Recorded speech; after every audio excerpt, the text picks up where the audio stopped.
ആയിട്ട് നമുക്ക് ഉണ്ടാക്കാൻ പറ്റിയ ഒരു റെസിപ്പിയാണ് തയ്യാറാക്കുന്നത്.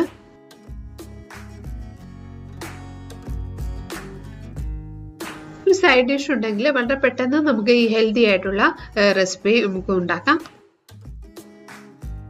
നമ്മൾ എങ്ങനെ ഉണ്ടാക്കുന്നത് നോക്കാം. ഇത് നമ്മൾ റാഗി പൗഡർ വെച്ചിട്ടാണ് തയ്യാറാക്കുന്നത്.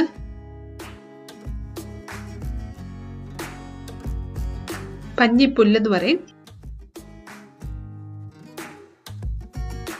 1 കപ്പ് റാഗി പൗഡർ ആണ് നമ്മൾ എടുക്കുന്നത്. അതുകൊണ്ട് 1.5 കപ്പ് വെള്ളം നമ്മളൊന്ന് ചൂടാക്കാൻ വേണ്ടി വെക്കുവാണ്.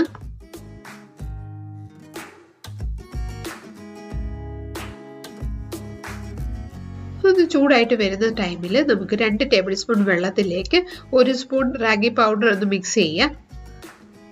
കട്ടയൊന്നും ഇല്ലാതെ നന്നായിട്ടൊന്ന് മിക്സ് ചെയ്തെടുക്കാം.